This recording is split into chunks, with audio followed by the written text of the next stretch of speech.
Що знімають мене? Що по телевізору? Мої діти в Києві побачать мене. Ну то що бабунюсь? Хай бачу, то що.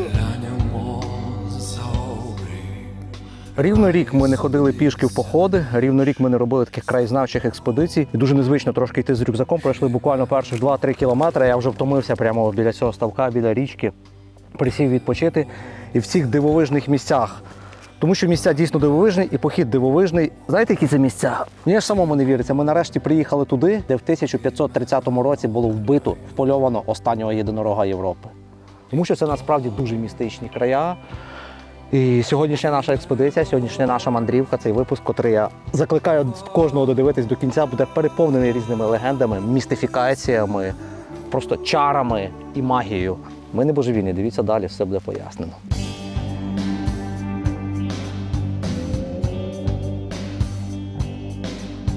Сік прозорих долонь, Том тонів огонь став заміною крови. Химерного краю, але чуєш кроки, кроки лунають, стинаючи тишу химерного краю. І долом, і небом вага.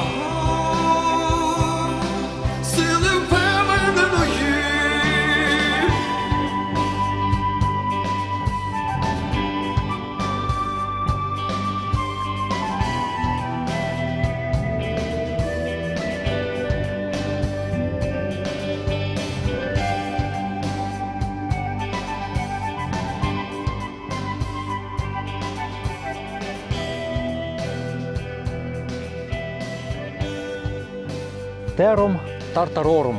Так латинською мовою в Польщі і всій Європі називали Бернарда Претвича. Бернард Претвич, він був це німець, сілезієць за походженням, котрий служив польській короні. А цей тером, що звучить прямо дійсно як назва якогось блек-метал гурту якогось, це з латині як перекладається «страх татарів». Претвич наводив такий жах на татар, що вони жалілися на нього польському королю, казали, що він порушує всі домовленості між польською короною та татарами про якийсь там мир, нейтралітет моментами, і забігаєш в їхню туди очину при Чорномор'я, розганяє татар.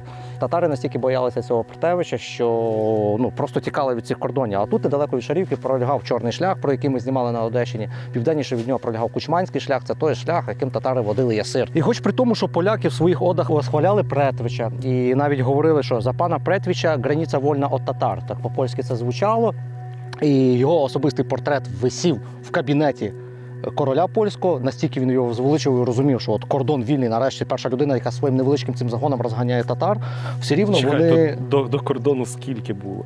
Звідси. Кордон – це дуже розмите таке явище було. В той час не було таких чітких кордонів, як зараз. Лінія, прямо розмежовані стовпчики. Кордон – це могла бути така смуга там, від кількох десятків до кількох сотень таких кілометрів. Тому що сталі кордони вони з'явилися там взагалі в 18-му, 19-му, на 20-му століттях. До цього кордони в Європі, в всьому світі це щось таке умовне було. От Поділля. Поділля – це й був кордон. А що таке Поділля? Це така величезна, тому воно, власне, називається одна з теорій походження топоніму Поділля, що воно розділяло ці землі, далі йшла Європа, туди Галичина, Польща починалась. А сюди татари і дикий степ, завжди ординці, котрі нападали на Європу. І завжди тут були проблеми на цьому кордоні. Тому поляки сюди заселяли різну аристократію, різних воїнів, котрі могли відганяти татарів. Цей самий Претвич, він був за походженням сілезієць з Німеччини, котрий сюди заселився.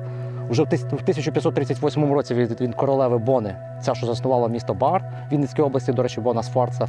Вона була дружиною короля, вона йому подарувала оцю Шарівку. В 1538 році він почав її володіти. А до цього він ще в 20-х роках, 30-х, от він розганяв цих татар, тут ганяв. І дуже любив ці місця, полюбив, тому що тут місця, тут була незліченна кількість живності, різних міфічних тварин. От, власне, коли його судили в 1530 році, він привіз звідси ріг єдинорога до короля Польщі і подарував, сказав, я його в районах отут Шарівки, туди ближче на пів, південь, десь до Дністра, вполював цього єдинорога і подарував йому, ну, як пошану, щоб придобритись до короля, привіз цей ріг. І він говорив, що він його саме тут вполював. І це, до речі, цей ріг – це не міф. Він зберігався кілька років у короля Польщі, оцього Сигізмунда І Старого, а потім Сигізмунд І Старий передарував його Фердинанду І Габсбургу. Тобто він зараз десь в музеї в Європі. Він досі зараз зберігається в Відні в музеї, лежить. І в той час оця вся влада, ця вся еліта, вони ж помішані були на так, як і зараз сучасна влада. Там пшонки своїми кабінетами, сучасні всі вожді, їм всім приписують зараз, масонські Всі вірять ложі. щось надприродне. Прості люди, селяни, отакі, вони вірять там в Бога, Ісуса, там іконка дома десь моляться, на землі працюють. А верхівка завжди вірить Спис в Бога, єдинорогів, в спис Бога. єдинорогів. І в музеї в Відні до сих пір стоїть цей ріг єдинорога, котрий впольований ось тут, в районі Шарівки, і разом стоїть з чашею, гроалем, куди стікала кров Христова в Єрусалимі. В той час імператори Священної Римської цієї імперії вважали поєднання цих двох символів таким комбо, котре просто володіє всім світом, тому що в середньовіччі ріг єдинорога – це символ могутності, потужної влади, світла в боротьбі проти темряв і врівноваги всього Всесвіту. Тобто вони вважали, що поки стоїть цей ріг, з цей часу є врівновага в Всесвіті. Якщо його порушити, Всесвіт цей зруйнується і розсипеться. А єдинороги – це дуже такі істоти, котрі з давніх давен у всіх міфах, в баснях, у всіх народів існують, але є одне єдине сходство в єдинорогів, знаєте яке? Що всі говорять, пересічна людина не може побачити єдинорога. Єдинорог – це така міфологемна істота, котра може з'явитися лише для обраних людей, а вполювати її особливо обрані можуть. Чи не є ми обраними? І чи рушати нам от туди далі, на південь, бороздити ці простори до Дністра і шукати цей ріг єдинорога? Ми хочемо повірити в цю сакральність, що нам вдасться таке щось знайти, якщо не живого єдинорога, якого ми побачимо, який вийде в мареві нічного, десь в цих туманах вересневих цього прекрасного нашого улюбленого Поділля. Або просто ми десь знайдемо череп і ріг єдинорога, котрий валяється, його рештки. А з черепом пов'язані теж дуже величезні легенди, тому що череп не менш цінний за ріг єдинорога. Це просто такі крезі історії, це крезі мандри з хащами. Погнали, да.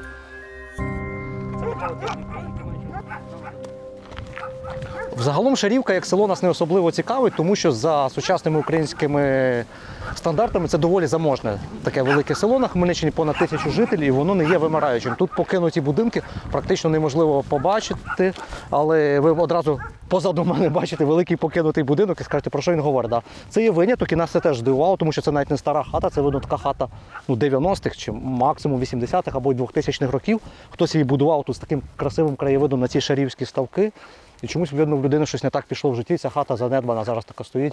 Ми навіть туди на балкон, на терасу зараз вийдемо, просто подивимося на краєвид і будемо далі рухатися на південь в пошуках міфічного чи реального єдинорога.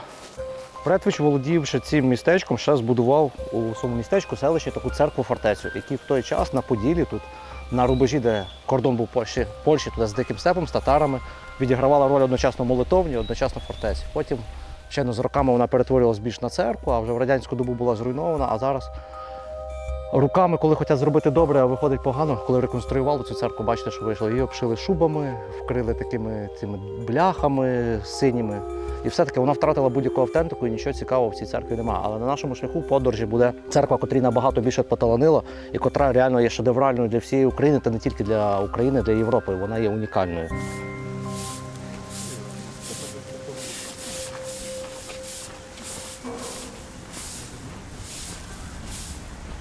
Добрий день, ближче. Історію колись прочитали, що у вас біля Шарівки колись єдинорога вполювали, ще були. Чули ви тут, як місцевий житель, таку історію? Ти думаєш таке? Я таки читав, що він вполював цей єдинорога і ріг цей подарував королю Польщі. Да, було таке. Як ти казав фамілію? Претвич. Бернард Претвич. А це у вас якісь історичні відомості записані, чи що? А це 1857, це вже за... Це ж цих Дульських парк, так? Графа Дульського, це одного з останніх власників, так? А це ви записували таке собі? Чи це ви знайшли десь? Виписую. А це що, цікавилися історією чи вчилися десь колись? Цікавлюсь, де я живу і що це було. О, ну це правильно, бо мало хто з людей цікавиться, так? Да. А за того єдинорога то не чули? Чи чули? Чув! А ну кажіть правду. Що кажу? Де вони у вас тут бігають? Я тобі не можу сказати, де. Секретна інформація? Я читав тільки. Ну, а що читали? Ну, читав, що подарив він того рога. Тому польському королю. Це більше інформації нема ж. Де її знайдеш? В Польщі більше інформації про Шарівку, ніж в нас тут. Ну це факт. І більше людей там знає про Шарівку, ніж місцеві тут Шарівці. Так. У них і релігія і історія це на першому місці.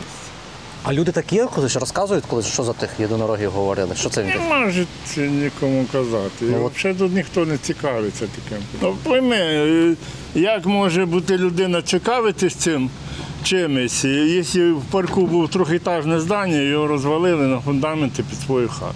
Ну, то яка може бути ідеологія якась чи що? Ну, у нас так більшість всього так історично склалося. А радянська доба взагалі відбила. Ті, хто навіть цікавився, вона вибила з голови. Задусила все. Все задусило. 33 роки вже немає комуністичної влади. Чого люди все одно байдужі лишаються? До історії, до рідного краю. Так навчили. А вже діти зараз нові ж народжуються. А ці взагалі. Які у вас міфи ще є тут довкола села? От такі міфи, легенди ж такі, якісь містифікації. І, Щось є тут щось от дивне, таке реально сили, як ви кажете, місце сили. ну, кажуть, що клад заритий під цією, що на цвинтарі ця матір Божа стоїть. А коли хотіли добути, то їх порозкидало за межі села. Ти не клав, то не тобі брати. За описами істориків, в Шарівці ще був замок. І за описами він був якраз на південь від церкви, від костелу. Ми бачимо ось сучасна церква, колишній костел стоїть на горбі, ось туди південь, куди ми рухаємося. Від замку нічого не залишилося, лише такі красиві пагорби. І якщо чоловік сказав біля костелу діючого, котрий вже побудований в 18 столітті, що сучасникам практично нічого не потрібно.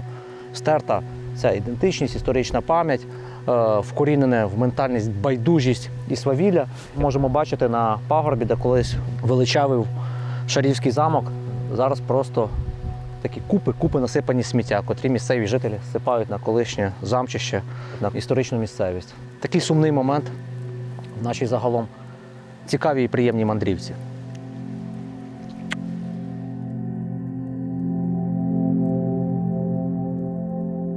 Польською мовою Шарівка в всіх польських джерелах, вона називається Шаровка на польський лад. Як сказав нам місцевий житель, в Польщі набагато більше відомостей, і поляки набагато більше знають історію цього села, ніж, на жаль, сучасні жителі цього села. І про польський слід, коли в Шаровці, в Шарівці жила велика єврейська діаспора, велика українська і велика польська діаспора. Три народи тут так мирно співіснували. Про поляків зараз лише говорять ось такі склепи.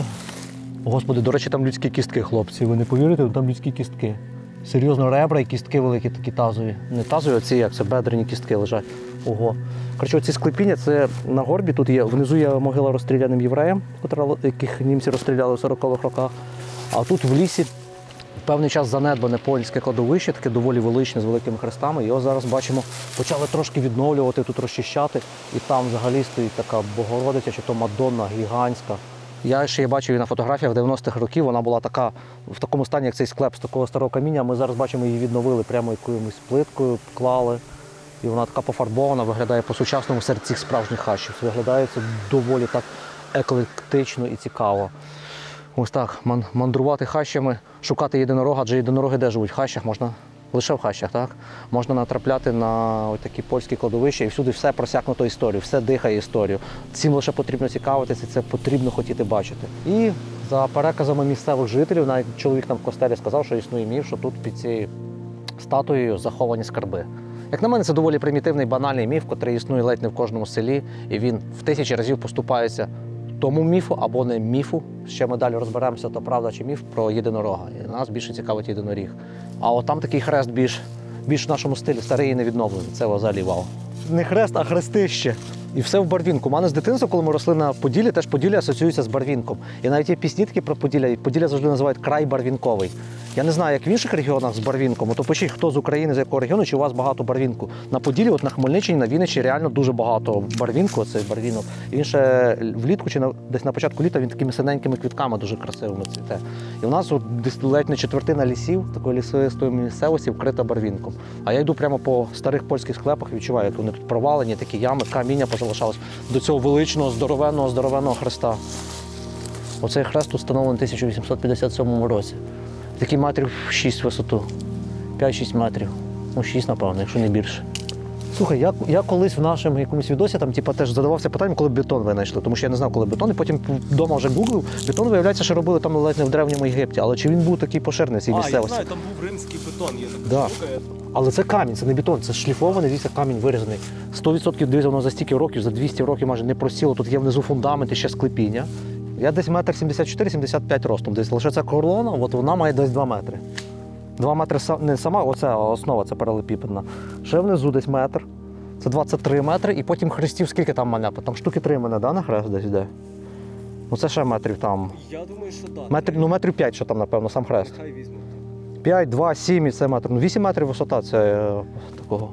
Не знаю, для когось дрібниця дрібницею може видатись такі хрести, 8-9-метрові хрести посеред Барвінку, посеред лісу, посеред занедбаного польського католицького кладовища. Але в нас це підіймає бурю емоцій, це завжди цікавинка така, тому що ти торкаєшся до минулого, твоя фантазія починає одразу тут уявляти, як воно все було, як тут жили люди, наскільки вони були заможними, що вони робили ось такі величезні пам'ятники, як вони в цій місцевості там полювали, як вони шукали цих єдинорогів, як вони писали ці літописи, зберігали свою історію. Це феноменально. І саме цікаво, що ми перед цим на трасі в селі Правдівка стояли, їли пиріжки, це таке легендарне село на Хмельниччині. Ми сказали Що їдемо в Шарівку. в Шарівку. Він сказав, я знаю, там є церква, яка була частиною фортифікацій, щось на кшталт цього. А окрім цього, ну там реально, хлопці, немає нічого. Ми не запитали твоє ім'я, ти зараз дивишся, напевно, це відео. Да. Все ж таки є, що дивитись в Шарівці. Потрібно трошки під іншим ракурсом і трошки побродити. От ми буквально тут за 2-3 години перебування вже знайшли кілька цікавинок. Вчимося чомусь. Ми всіх закликаємо вчитися, дивитися на цей світ трошки під іншим ракурсом, під іншим кутом. Цікаве в нас лежить буквально під ногами. Під ногами, а інколи височіє над нашими головами. Просто Коли воно серед хащів. зазвичай воно серед хащів в нашій країні. В цьому водночас свій шарм, свої сльози і сіль цієї землі.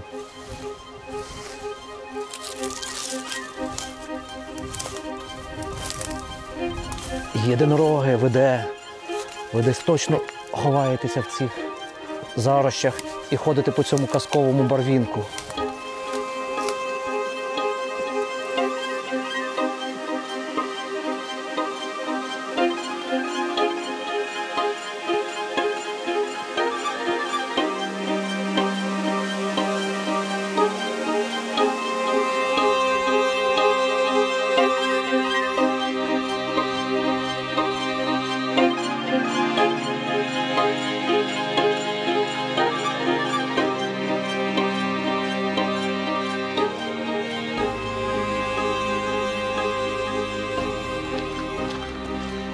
Любіть Україну во время люте, досліджуйте її, підтримуйте Збройні сили, підтримуйте збори, котрі ми проводимо хащів. При можливості підтримуйте хащі. Да, добрий день. На горб хочемо піднятися. Ага. Добрий день. Скажете, де найліпше, де краще? До поза хату чи десь тако? Поза хату тут краще. А ви що, а які що?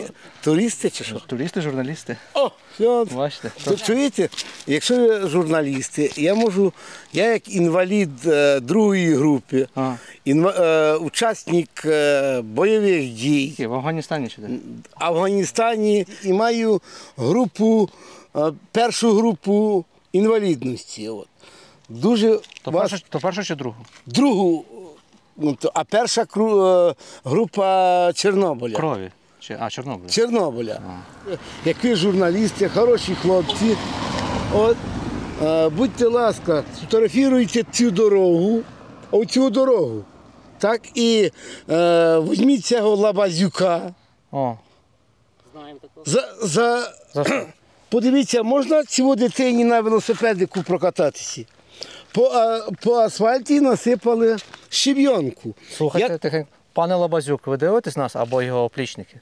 Чуєте, що? Голос народу. Дослухайтесь. Будьте Вибори. ласка, зробіть дорогу, кілометр дороги. Ви тримаєте 10 років землі в селі Сутківцях. Майте совість. Ви мільярди заробляєте. А я, бідолаха, вам корову тримаю від теля, щоб ви молоко це пили. Сволочі ви, блядь. Більше я не годен, як він ніхуя нічого не робить. Вибачте мені за слово, що я заргурався. Покажіть, будьте ласка, що я для них корову і теля тримаю і свині. Що ви таке робите? Кіно знімаємо. Кіно документальне. Що знімають мене? Що по телевізору? Мої діти в Києві побачать мене. Ну то що бабулюсь? Хай бачу, то що. А що ми таке покажемо? Ми кажемо, ви дайте тому. Треба правильні слова казати, а я не розумію правильних словах висловлюватися. Жила, я постійно робила, дояркою 8 років проробила, ланці ланковою робила. У мене є медалі, в мене ті є, похвальні грамоти є, все. А на старість А до Примови ходили по селі колись? не ходили люди, Як не ні? ходили. Ну, моя мама приблизно прижила 72 роки, моя мама, Так. на 14 року. А моя бабця, навіть не знаю з якого року, то вона каже, що тебе, Маринка, болить? То вона каже, серце мама болить. Каже, ти п'ю каплі і все. Вона каже, а Боже, я ж навіть не знаю, що таке порошок, що таке таблетка та є. Я нікого не знаю навіть. Не співаєте пісень? Співаєте? А що співаєте? Росте верба над водою, на яр похилилася. Чи той хлопець такий гарний, чи я так влюбилася? Чи той хлопець такий гарний, чи я так влюбилася? Влюбилася я у нього ще в 16-тім году. Цілу ніченьку не спала аж до першого часу. Цілу ніченьку не спала аж до першого часу. Першим часу я заснула, сниться мені перший сон. Сняться мені карі очі, темно-русі волоса. Сняться мені карі очі, темно-русі волоса. Пливе, пливе човен повний, ще й повнесенький носок. Чую милого гармошку, ще й подружки голосок. Чую милого гармошку, ще й подружки голосок. Ми з подружкою дружили, з одної кружки чай пила. Розпроклятая подружка мене з милим розвела. Може, хватить вам?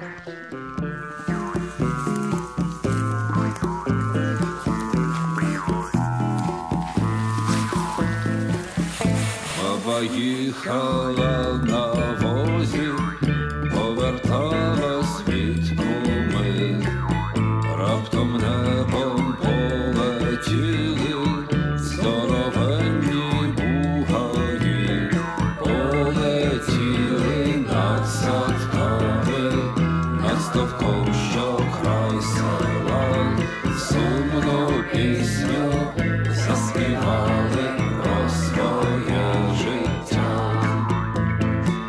Із переляку всі собаки околіли у селі. Баба гепнулася з возу головою до землі, а вони собі летіли, здоровенні бугаї, сумно, сумно так співали, мабуть, від душі.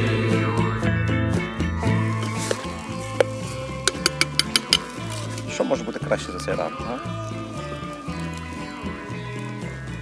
Другий день нашої експедиції по пошуках слідів єдинорога. Хащі починають на пагорбах біля Сутковиць, заряджені енергією гречки та заряджені енергією без шота. Енергетика з новим унікальним смаком, таким нетиповим. О, по енергетичку і в дорогу, хлопці. Як носороги, а не єдинороги, затоптали. До речі, носоріг і єдиноріг подібні, трошки їх порівнюють. Вечоріє, сонце сіло, відлітають бугаї. Баба Баба ляснула в долоні, відірвалась від землі, над селом лунає пісня, пісня радісна така, то співає з бугаями баба про життя. І ще раз. Над селом лунає пісня, пісня радісна така, то співає з бугаями баба про життя, баба про життя, баба про життя.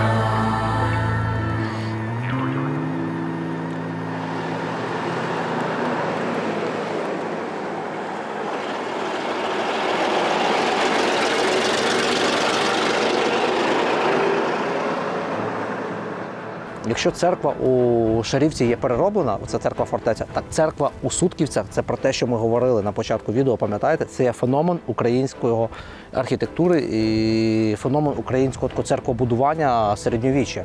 І навіть в Європі таке рідко зустрічається. Це унікальніша церква, де поєднана церква разом з фортецею.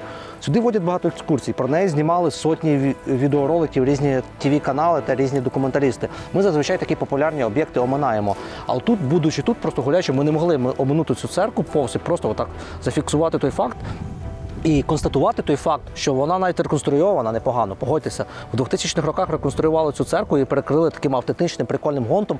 Вміємо, коли хочемо, панове, ми вміємо, ми можемо це зробити. Не накрити це синьою бляхою, золотими куполами, щоб це виглядало пошло, щоб це виглядало некрасиво. Тому що я не розумію, кому може в світі подобатися оце золотое куполовство і ці всі синя ця бляха. Якщо це краса, це насправді. І ця церква виглядає просто вау. І мені байдуже навіть, знаєте, вона там православна, католицька, протестантська, чи як то не було. Коротко про унікальність, яку я не можу оминути, це те, що ця церква є двохповерховою. По суті, перший поверх – це є церква, яка служила колись храмом, а другий поверх – це є фортеця. Адже за одними відомостями ця церква побудована ще в 1450-х десь роках, за іншими відомостями 1550-х роках. Тобто 100 років – це діапазон різниці, де вчені історики не можуть знайти консенсусу саме, коли побудували цю церкву. Але в будь-якому випадку, уявіть, це або 600 майже, або 500 років тому назад. Вона досі стоїть в ідеальному стані і звідти зверху реально колись відстрілювалася. Тому шедевральна церква, змурована з вапняка, яєць і цементу, який з часом за оцих, по суті, 500 років, котрі існує ця церква, він перетворився в такий моноліт. Це монолітні такі суцільні стіни. Ми довго біля неї не будемо затримуватися, і історію цієї церкви не будемо заглиблюватися. Ми підемо трошки далі, на інший пагорб, де знаходиться фортеця. Або, вірніше, залишки цієї фортеці, залишки замку, адже вони нам цікаві через містифікацію і через ту магію, яка там чинилася у середньовіччі. Адже цей наш випуск Хачів є наймагічнішим і наймістифікованішим.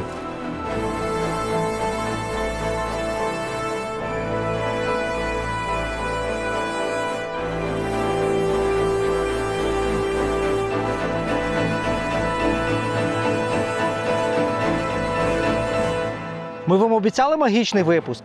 Тут відбувається така магія, від якої ми самі просто, знаєте, в такому, я не знаю, в захваті, безмежному захваті. По-перше, руїни цієї фортеці. Зараз я далі розповім історію, яка пов'язана з цією фортецею. Це надунікальна історія. Але, по-перше, коли ми сюди почали підійматися, здійнявся величезний вітер. Позаду нас така неймовірна веселка на цих подільських типові подільські ландшафти. Ось ці пагорби, долини, яри. Вау, як я люблю це Поділля. А наверху, на залишках Сутківецької фортеці, котра колись була в старовину величною, такою охороняла польські землі від набігу татарів, бачимо, проросла горобина. Горобина мала взагалі стати таким знаковим символом нашого цього походу. Адже горобина, це дуже містична рослинність. До речі, я сам здивувався, що вона належить до трояндових, і потім взагалі сам комплекс троянди і горобини – це є два основних інгредієнти у всіх відьомських зіллях. Всі відьми у всьому світі варили свої інгредієнти з горобини і з троянди. І це все неспроста. Наша мандрівка відбувається в осіннє рівнодення. Зараз 20 числа вересня місяця 2024 року, і саме в ніч 21 на 22 вересня збігся момент, коли день і ніч стали однаковими. Це дуже містичний день в історії людської цивілізації. в більшості європейських, так точно, країн горобина відігравала особливу роль. Її в ці дні збирали і вішали на покуття своїх будинків, виставляли на вікна будинків, аби захистити себе від нечистої сили. Ми сьогодні теж зірвемо горобини, і в наметі, де ми будемо ночувати, або в цю ніч приховатися від нечистої сили, ми повішаємо горобину.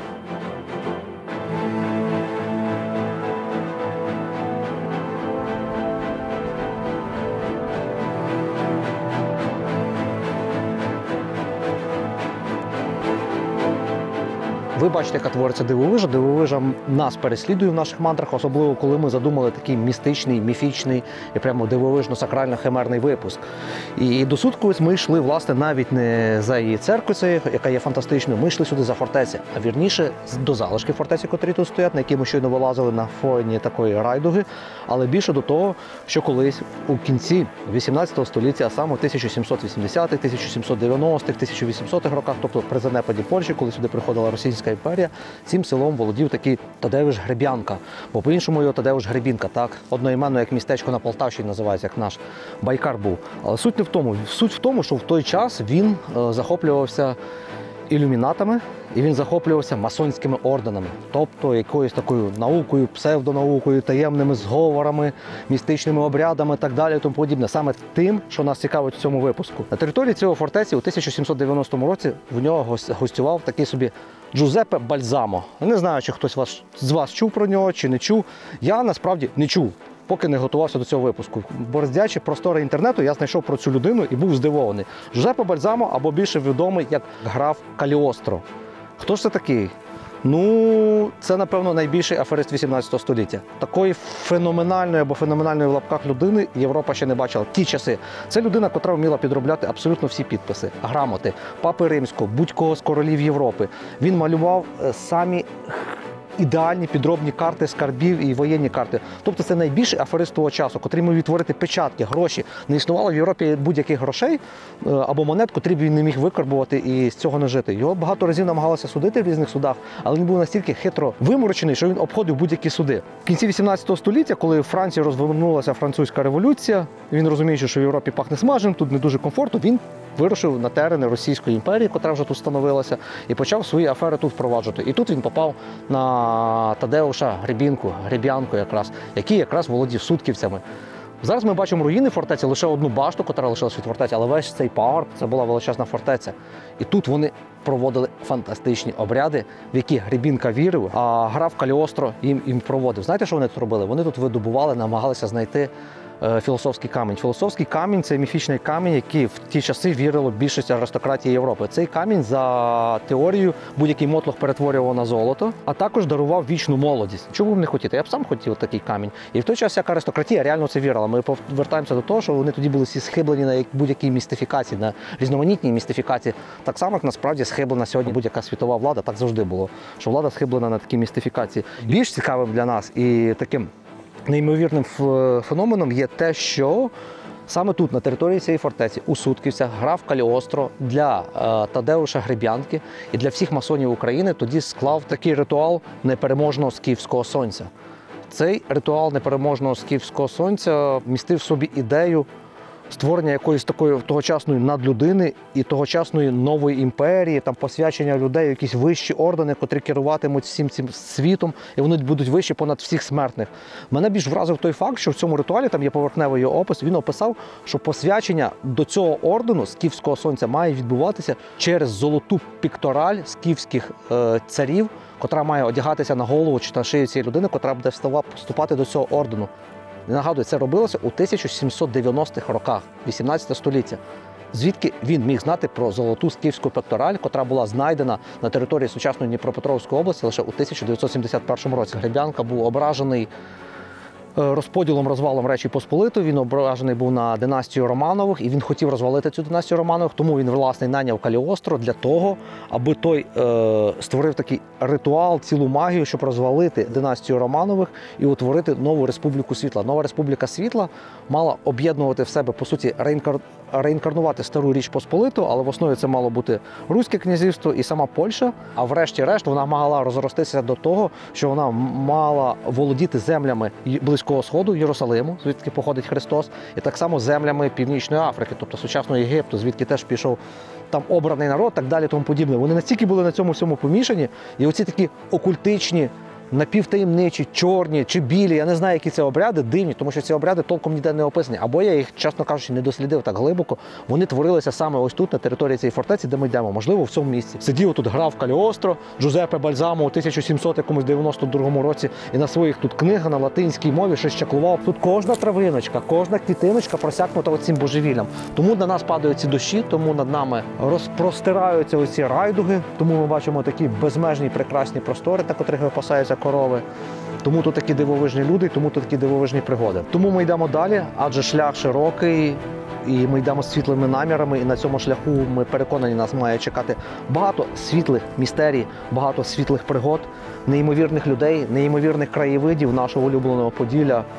Ну і відкриття загадок істини до пригод.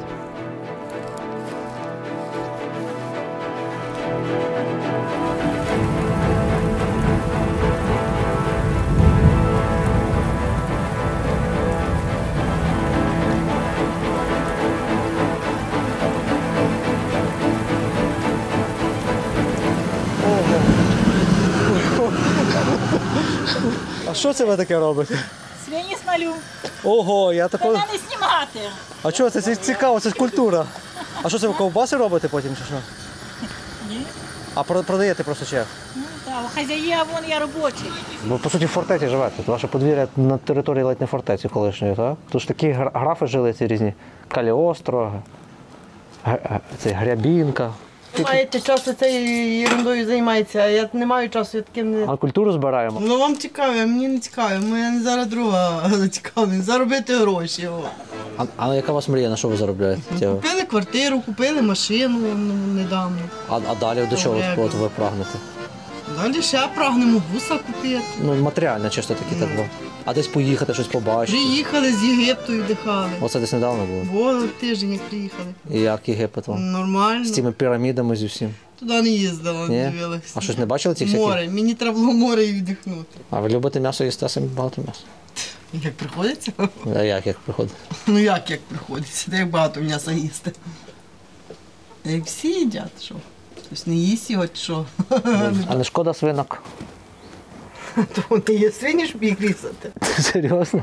Хіба Бог так створив, щоб їх різали? Ну а для чого їх створив? Ну, вони бігли, паслися, собі там хрюкали, раділи життю. Ці не каштани, жолоді їли. Ти що знімаєш? Це в історію попаде. Вон так, людина зараз живе, а потім через 100 років, а ми так Гайда, зняли. хлопці, валіть. Мамо, балакати, а нам треба працювати. Гайда, йди.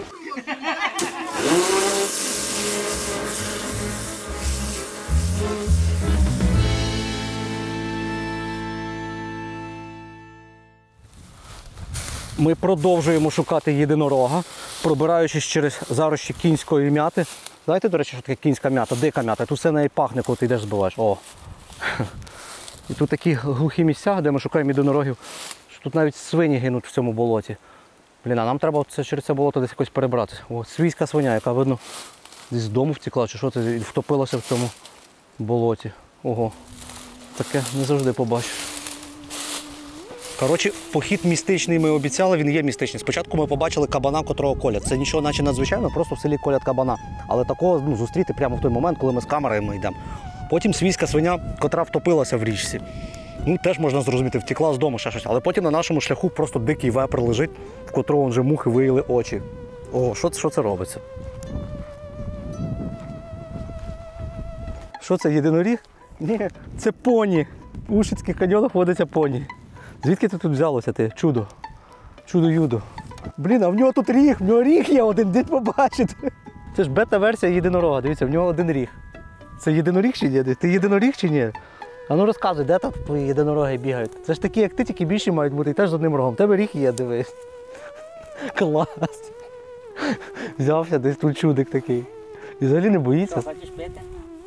Як він зацікавлено на це все дивиться.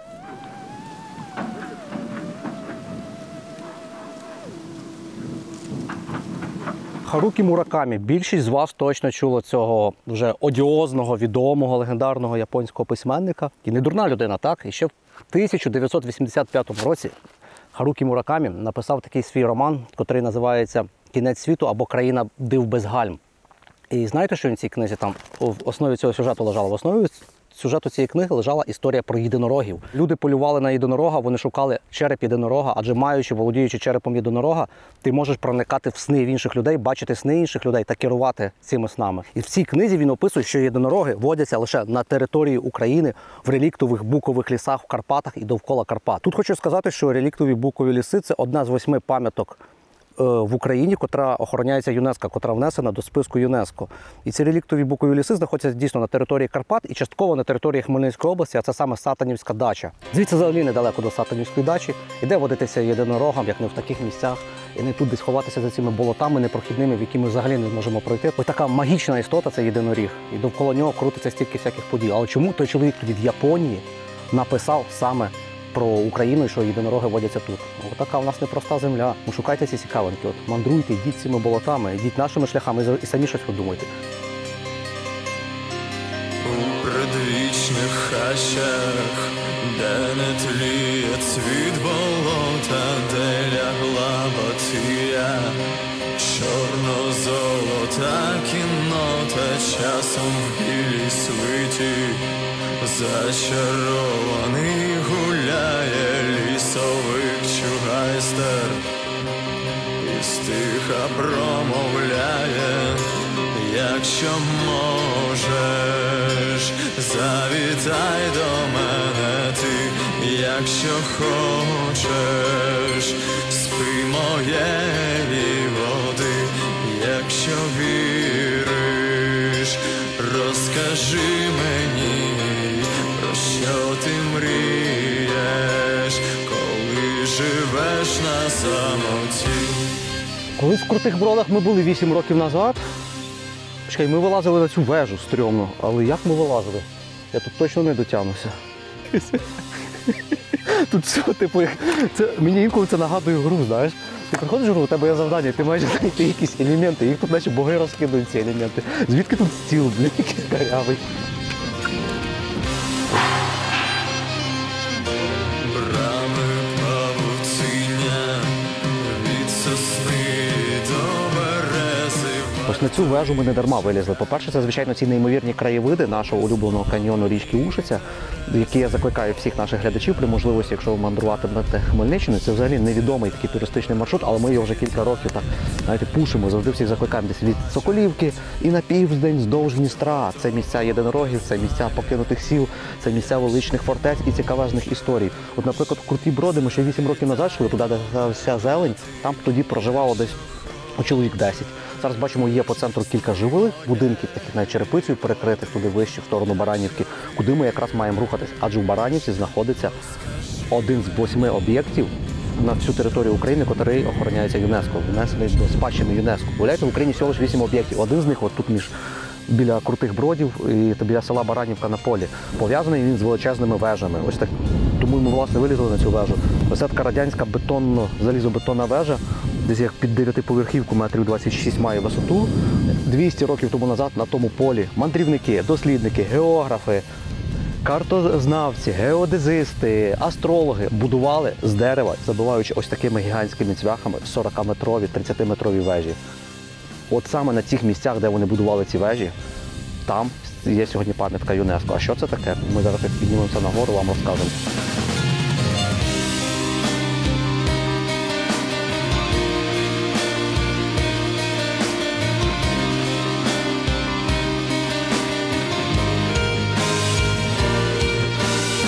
ЮНЕСКО – це міжнародна організація, до складу якої входять абсолютна більшість цивілізованих країн світу, за винятком відсталих якихось країн. І вона займається тим, що вона охороняє і вносить до свого охоронного списку найвидатніші пам'ятки, котрі створило людство. Загалом в всій Україні є 8 об'єктів, котрі охороняються цим міжнародним правом і ЮНЕСКО. Далі це входять ансамбль дерев'яних церков Карпат, там кілька десятків церков. Потім це букові реліктові ліси, котрі я вже в нашій подорожі згадував. Це університет у Чернівцях, це Херсонес, котрий зараз є окупований у Криму, це історичний центр Одеси. І 8-ма пам'ятка, ви не повірте, ми ще ніколи не мандрували пам'ятками ЮНЕСКО, котрі охороняються в Україні, адже це надто попсово, але ми вибрали зараз саму цікаву пам'ятку ЮНЕСКО. Оці кущі, і там в цих кущах є просто бетонний стовпчик, такий, котрий стирчить з маленьким шматком арматури. Це реально охороняється ЮНЕСКО. І зараз всі такі, що це? Чому це ЮНЕСКО може це охороняти? Уявляєте, на всю Україну, не всякі палаци, там будинки, мости, Кам'янецькі фортеці, Хотинські фортеці, щоб там не було, острів Хортиця, Ольвія, нічого не входить. ЮНЕСКО вирішив, що то не потрібно охороняти. А у 2005 році вони вирішили, що цей стовпчик бетонний потрібно охороняти. Це місце, в якому я знаходжуся, називається Дуга Струве. Струве – це російський вчений, російський картограф, російський геодезист, російський топограф, котрий малював карти. Російський – це теж таке відступлення, більше він німець. Він свого часу, коли Наполеон мобілізував людей, будучи юним, втік на територію сучасної Естонії, потім отримав підданство Російської імперії, ну і став російським вченим, котрий просував російську астрономію. Що ж зробив цей вчений, чим він відомий, і що це за така дуга, що її внесли прямо до пам'яток, котрі охороняє ЮНЕСКО. Адже на цьому місці була побудована, це, як ми говорили, така 30-40 метрова дерев'яна вежа, адже це така природня велика височина. І наступна точка була побудована в Фельдшині, це сучасне селище Гвардійське, і третя десь в Городоцькому районі, тобто на відстані 30-40 кілометрів. Тобто 3 точки було, де будувались вежі, і на цих вежах виставлялися такі телескопи, в які потрібно було побачити світло. Для чого вони це робили? Це проста тригеометрія з геометрії шкільної. Коли ти знаєш оцю основну, то і потім 2 кута ти можеш визначити довжину. І тоді в них виникла думка, давайте виміряємо реально меридіан, а завдяки цьому меридіану вони змогли б дізнатися абсолютно точну форму Землі, абсолютно точні пропорції Землі. Від цих всіх даних вони могли з точністю визначати відстані в сонячній системі між планетами, тобто могла розвиватися далі астрономія. І завдяки такій видатній праці Струве, а також його партнера, котрий саме тут Карл Теннер, на території України ці дослідження, ці виміри проводив Карл Теннер. І ці дослідження проводились з 1816 по 1855 рік. 39 років вони міряли. Щоб ви розуміли, оцю основу в трикутнику її потрібно було виміряти реально метрою. Вони ходили, міряли ручною метрою, оце чітко цю відстань. Потім встановлювали 2 точки, а від цих точок давали кути і потім визначали цю загальну відстань. І так вимірялось. Вона має протяжність 2820 кілометрів від Північно-Льодовитого океану. І остання точка знаходиться на півдні, теж в Україні зараз, яка теж охороняється ЮНЕСКО, це в Одеській області, десь в районі Ізмаїла. І загалом на території України 4 точки, котрі охороняються ЮНЕСКО, і вони входять до цього комплексу одного з об'єктів ЮНЕСКО. Адже в той час це зробило революцію в картографії і революцію в астрономії більше. Тобто цей металевий стержень в бетоні якраз є такою точечкою, яку охороняє ЮНЕСКО. Загалом в той час, у 19 столітті, таких точок було 260 з чимось. На сьогодні ЮНЕСКО в всьому світі, в 10 країнах, ця дуга пролягає через 10 країн, починаючи від Норвегії, з півночі, закінчуючи в Україні. 40 чимось лише точечок охороняється ЮНЕСКО. І загалом ці 40 точок входять в один об'єкт. І цей об'єкт знаходиться там в Україні, Білорусі, Молдові, Росії, навіть частково, Литві, Естонії, Фінляндії і Норвегії. Саме парадоксальне, ну і таке дивне, що в наших українських джерелах практично немає інформації українською мовою про цю дугу Струве. Є дуже багато інформації російською мовою, але в російських джерелах Фрідріх Вільгельм Струве, вже насправді цього вченого звали так, він німець за походженням, в російських джерелах вже мінімум він Василій Якович Струве. І там все під російський імперський лад загнано. І їхню читати будь-яку навіть наукову інформацію, в них всюди скрита пропаганда. Більшість іншої інформації про цю дугу Струве знаходяться або в естонських джерелах, або в німецьких джерелах, або в фінських джерелах, або в норвежських джерелах. До речі, ініціаторами у 2005 році внести це в ЮНЕСКО було фіни. І дуже багато інформації англійською мовою. Я коли це почав читати, вкотре знову стикнувся, що моя англійська така дуже слабенька, і поставив собі за мету за наступний рік підтягнути нормальну англійську, щоб не те, що вести випуски англійською, а хоча б розуміти нормальні наукові тексти незаангажованих країн. Почав моніторити інтернет, і тут знов довіряю лише перевіреним джерелам. Cambridge.ua – це ліцензована від Кембриджського університету школа англійської мови в Україні, котра вже 15 років знаходиться на ринку України.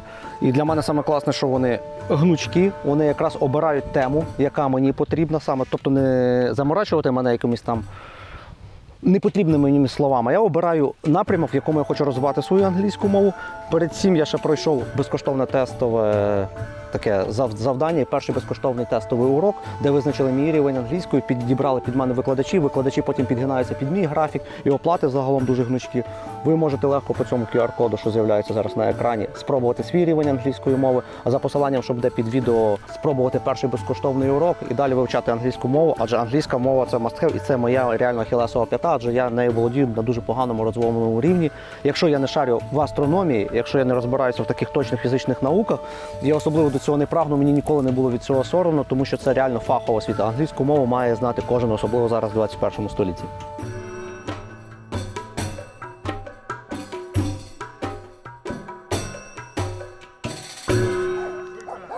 Шурка. На штольні нам куди йти? Сюди? Добрий день. Сфоткати? Пораненого цього бійця, А бля. ви що, воювали десь? Да. Яка бригада? 210-й батальйон штурмовий. Ви де були? І в Куп'янську, і Покровську, і далі Лиман, і вон навіть медалі. Ого. Є. І Очеретине, і Лозовебне, і Нєвське, і Олександрія, там Новоолександрія, Архайльницьк, блядь, де би підарів взяли. Це ж посікло мене з того, блядь, того. Чи міномет, що? Ні, підерські розвивні пулі. Тяжко на Покровську. Там жопа взагалі, вон зараз, блядь, є такого з лікарні 2 ми поштурмували, все з позиції, командирів каже, займайте позиції, де все, блядь, підарів вигнали, блядь, забрав в них все, бекап, все, блядь. Віднесли через 2 дні наші, получаю 10 чоловік 200, блядь. У мене таке там, блядь, киші, блядь, таке робиться в голові, блядь, дурці лежать. На деревах киші, там киші, везде киші, блядь. Пацанів жалко, в очах, коротше, все світиться, що вони в очах в мене, вони як общаюся, куримо, бля, общаємося з вами, ну, ще така місія таке було. Каба пізда там криє таке, що бля, вухами, бля, зуби вилітають, тут все таке вухами, мене списка кров. Це в радіусі, як воно впаде десь. 10 метрів пізда туди. У мене Сом позивний. Олександр, Сухий Олександр Михайлович, Сом. То ви сутковись? А вон живу. Це хата все життя тут звідси, так? Хто не от по дорозі направо, і там сліва одна, там засипа, там до друга є, прокопали, бо воду там ставок. Там штольне колись галки додавали, там в галках було срібло, такий фосфор. Золото? Золото було, такі галки великі, такі округлі. А це хто вам таке сказав, що золото? Діди. Чекайте ж, ми тут жили, Діди. спокон віків. Тут вузька дорога у вас була залізна? Да, вузькоколійка. А куди вона йшла? А вон такого по горі. Ну вона ж осипалась і трохи худоба здопталася. Ті хлопці глядіть золото. Я зібрав ті хлопці. Що є золото, кажете? В тих галках добували золото. Ну а ви бачили його коли? Чи тільки Я не чули? бачила, галка така кругла. А дивіться, у вас зуби всі золоті. Це що? Це може з цих із штолень є чи ні? Не фотографіруйте, бабі. Не фотографіруйте, не наставляйте на мене тої.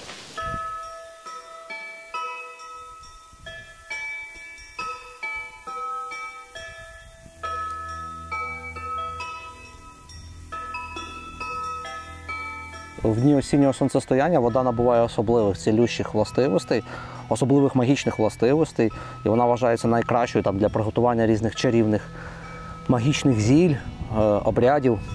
І ця вода відлякує різну нечисть. В цей день наші предки вшановували такого язичницького бога, як Світовида або Святовида.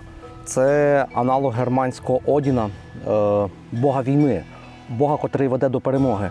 Говорять, що ця вода, теж ним, по суті, в ці дні така освячується, вона стає такою сакральною. П'ючи цю воду, можна загадувати багато бажань дуже. Думаю, бажання зараз всіх українців, по суті, одне, єдине. І п'ючи цю воду, я його теж загадую.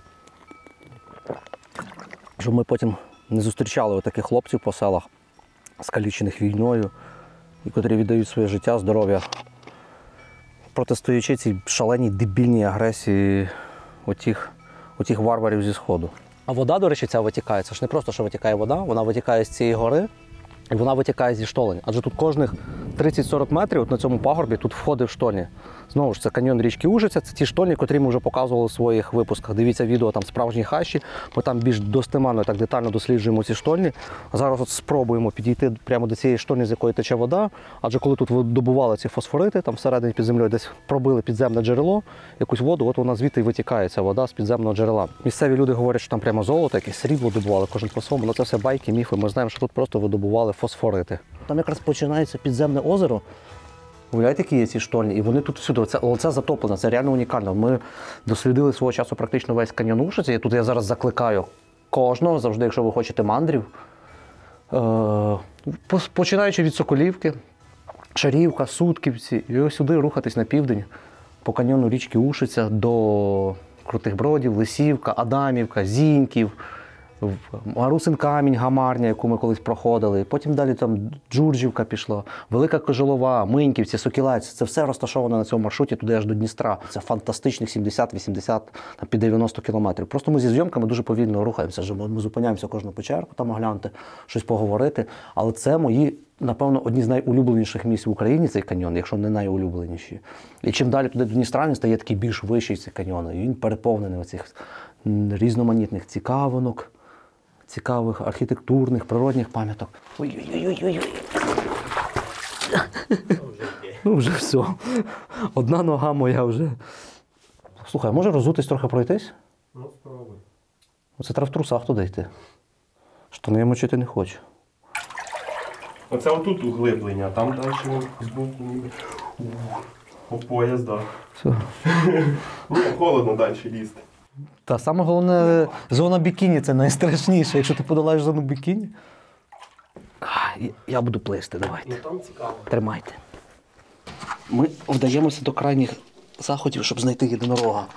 Я думаю, можливо, в затопленій печері наполовину в день осіннього сонцестояння він теж спускається до цих цілющих, Господи, крижаних вод. О, я візьму ліхтарик і полізу шукати єдинорога. О, хлопці.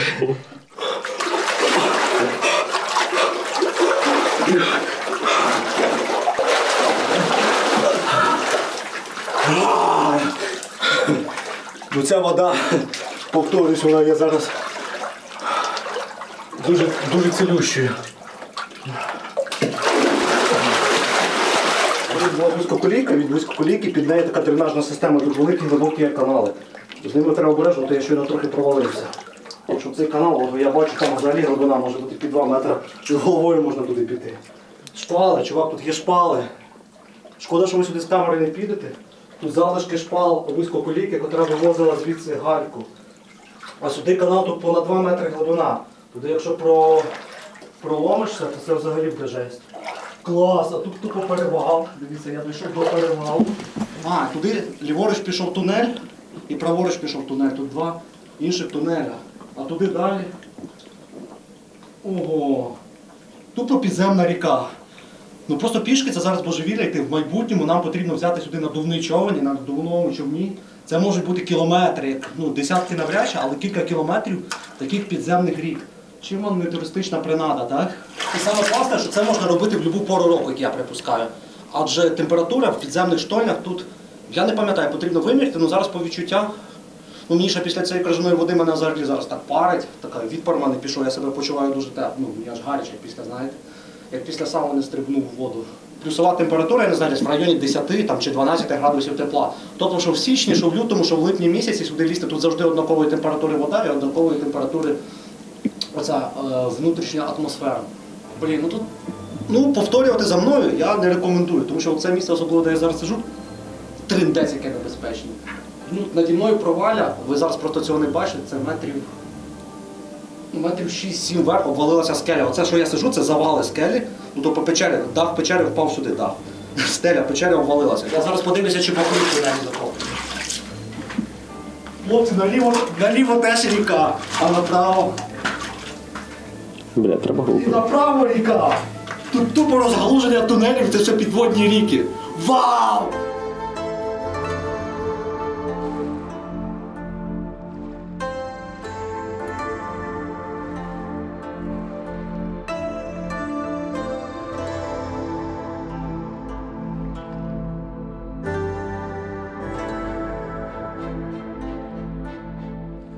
Добрий день. Це ви з бурбухів десь тут припасаєте? Ні, А. Лисівка, або радом. А, Лисівка? А через річку ви як перегоните худобу? У мене ж там місток є. Де сам? Зараз пішли. А, це ви зробили місток для худоби прям? Да. Що там Лисівка живе трохи, є людей? А я, де тут? Тут вже все, так? Да. Це ще сутки всі живі, а далі села. Да, то вже таке.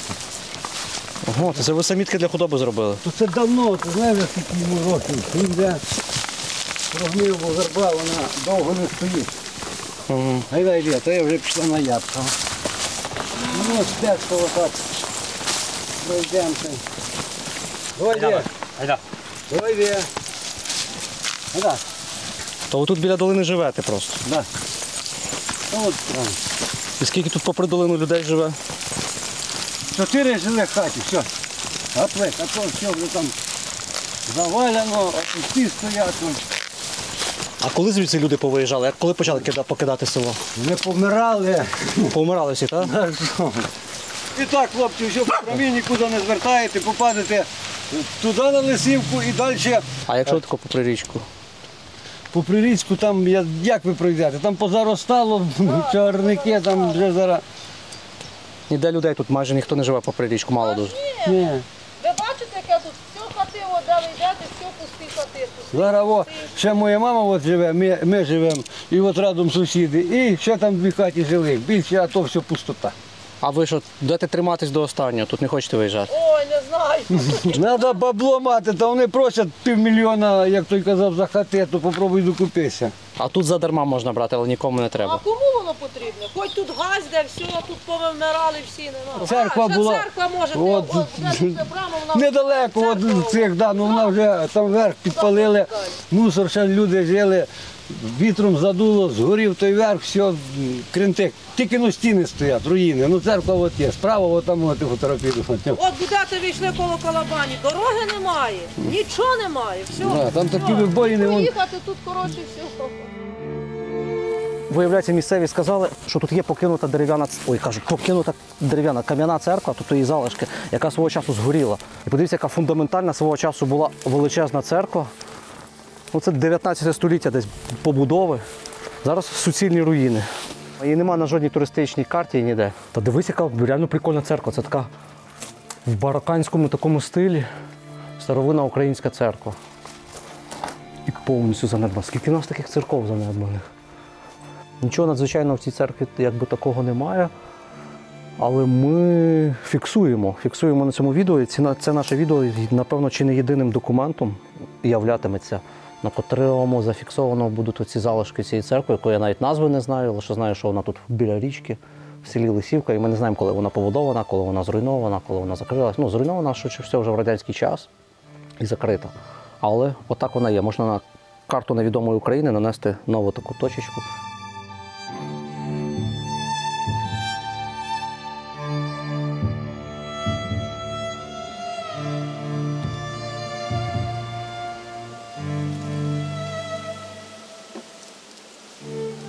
Цей весь каньйон річки Ушиця, вздовж нього, ну я тут навіть не хочу перебільшити, займатися такою гіперболізацією, але це реально тисячі покинутих подільських хат, яких колись вирувало життя. Як ми часто чуємо від людей, ну, їх можна зрозуміти, вони жили тоді найкращі часи. Ці села не були такими вимершими, тобто вони згадують 70-ті, там початок 80-х років з ностальгією, тому що ці села були дуже такими велелюдними, тут багато людей було, і тут щось робилося. А потім з 80-х воно почало все занепадати, 90-х, 2000-х особливо. І зараз бачимо вже таку кінцеву фазу занепаду цих сіл, коли тут практично нікого не залишається. Софа, телевізор, шкафи, посуд. Я щось таких тарілок в дитинстві кисілів реально. А от платіжка. 2013 рік платіжка. Ну, припускаємо, що 11 років назад це хтось помер, і вся хата з 11 років це вже стоїть. Сім'ї, люди, військові, діти.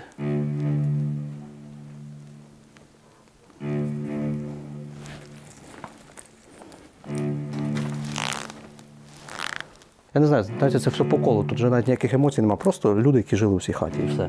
Без слів, крапка.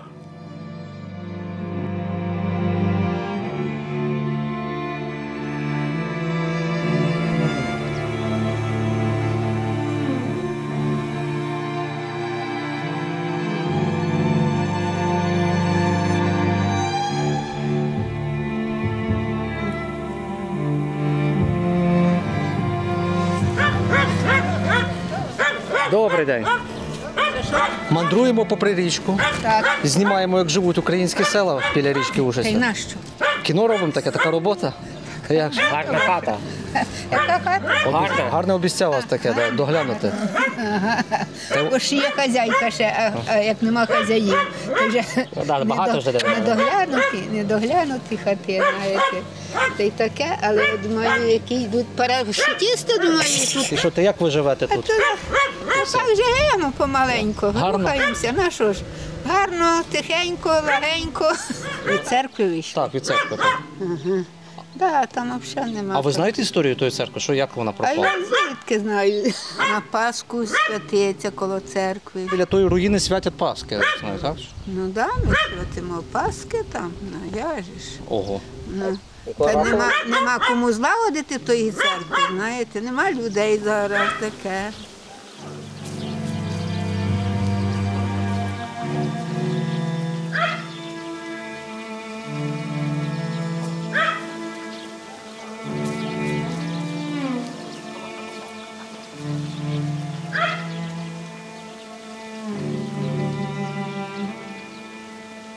Коли шукаєш пригоди, пригоди самі знаходять тебе. От рухаючись вздовж річки Ушиця, далі на південь, пройшовши 2 чи 3 кілометри, ми натрапляємо на руїни замку, такого палацу, який стоїть тут на берегах річки Ушиця.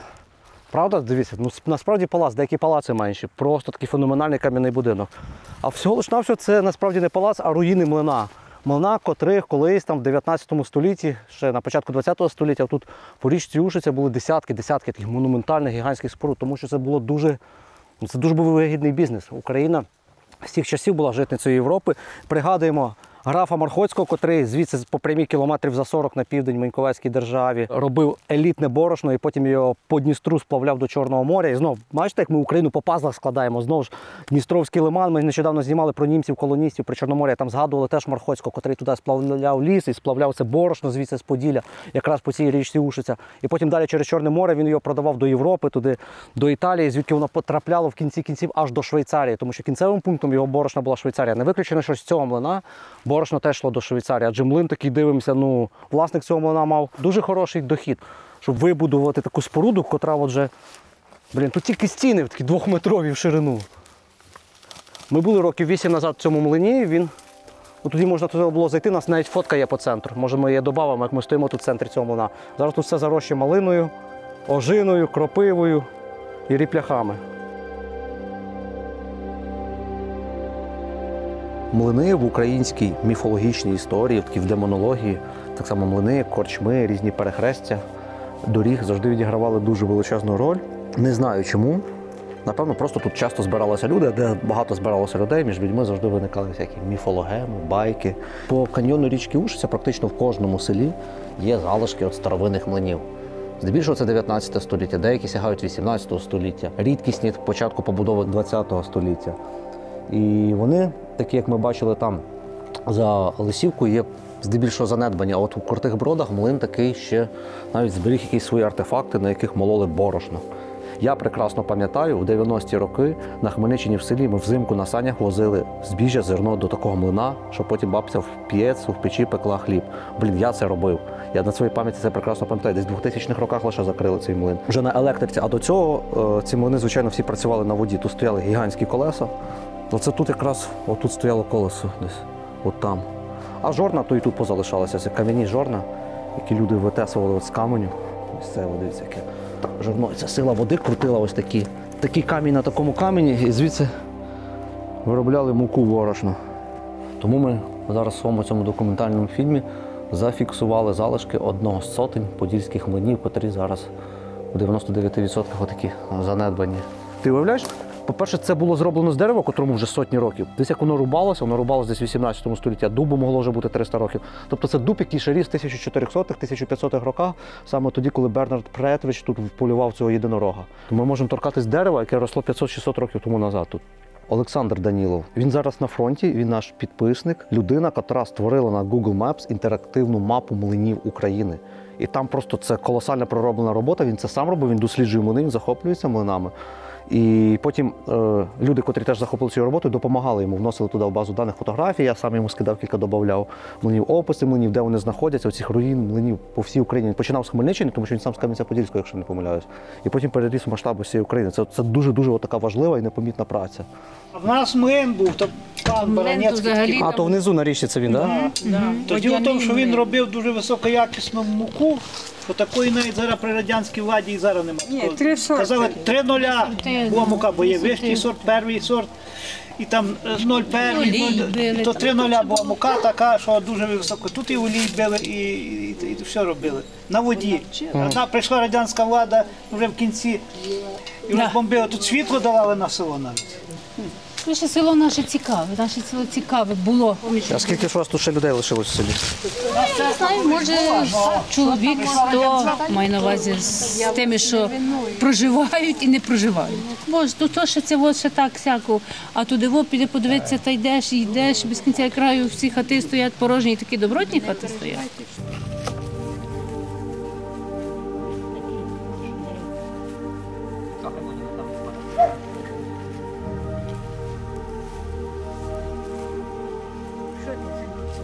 А що ж ми з ними? А куди ми їх нести будемо? От є.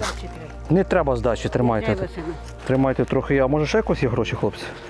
Дуже дякую. А ну дякую вам. Що ви, синочки? А що ви так багато? Ні, та трошки дали, хай буде вам. Дай вам щастя, Бог дає, здоров'ячка, мир. Та це... Щоб вас Господь хранив. А вам скільки років? 94. 94 роки? Да. Да, дуже дякую, синочка. Та дякуємо вам. Вас Бог хранить, щоб Бог вам здоров'ячка давав і вашим дітям, і сім'ї, щоб Бог дав миру. Оце, до речі, зараз сонцестояння, це дуже говорить, що грушки і яблука, коли дарують, це благословенний символ. Так і описано, дійсно. Уявляєте, бабця нам вийшла, подарувала грушок. Ну, ми гроші дали символічно, це клас. Це взагалі, як все складається в цій подорожі, магія.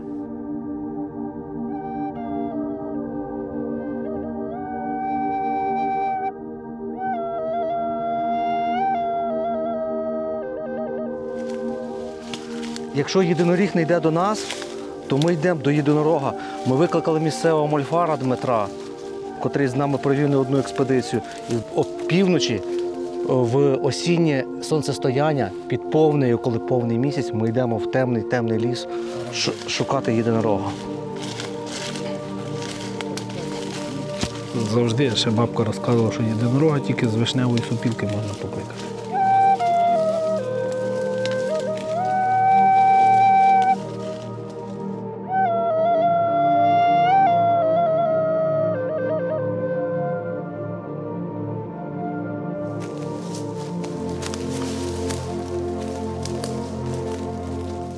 О, я бачу до цієї черешні, він терся. Поглянь, це молода черешня, єдинороги завжди терлися до черешні. Північно-західної сторони трісла.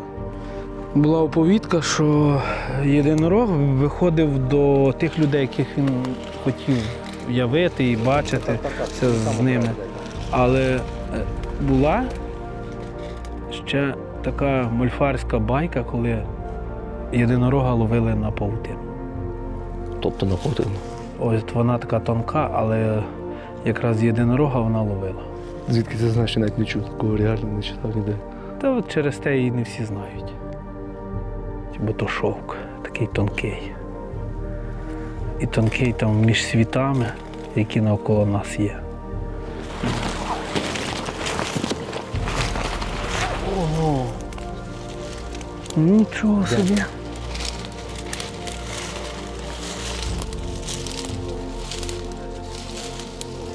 А де ж їм випасатися, як не тут? Самі кращі поля для пасовиськ.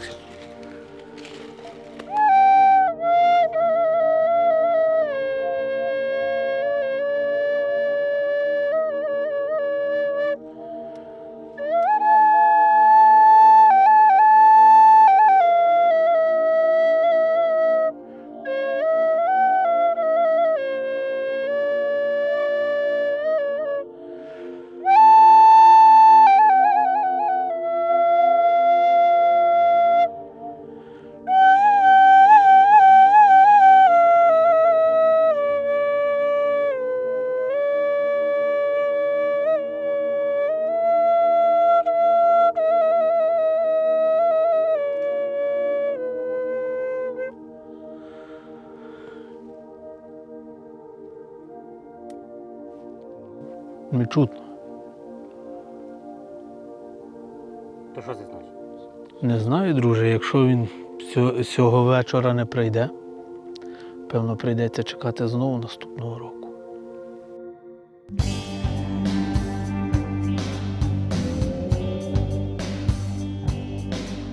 Міфи – це фундамент людської культури. Вони перетворюють реальність на щось більше, ніж прості факти. Як говорить Ювал Ной Харарі, саме здатність до спільної віри в міфи зробила нас людьми. такими, якими ми є сьогодні. Вони дають нам можливість об'єднуватися у великі спільноти, творити націю, культуру, цивілізацію. Легенда про останнього єдинорога, впольованого тут на Поділлі у 1530 році, здається нереальною, але вона жива у нашій пам'яті. Цей ріг, який виявився рогом нарвала, дивовижного морського савця з гігантським спіралеподібним іклом, показує, як міфи і реальність переплітаються. Нарвали колись могли тут жити, адже ця земля була частиною Сарматського моря, древнього водного басейну, що покривав значну частину Європи. Але чи важливо, що це був не єдиноріг? Можливо. Справа не в тому, чи існував він, а в тому, що цей міф надихає нас. Він змушує нас шукати магію у світі навколо, бачити велич у простих речах, одягати рюкзаки, залишатися трішки дітьми та йти вперед за пригодами і ніколи не припиняти вірити в дива, навіть коли ми знаємо, що перед нами лише ріг нарвала. Ця подорож по місцях, де за легендою було впольовано останнього єдинорога світу, є нагадуванням, що міфи – це не минуле. Вони формують наше сьогодення і ведуть нас у майбутнє.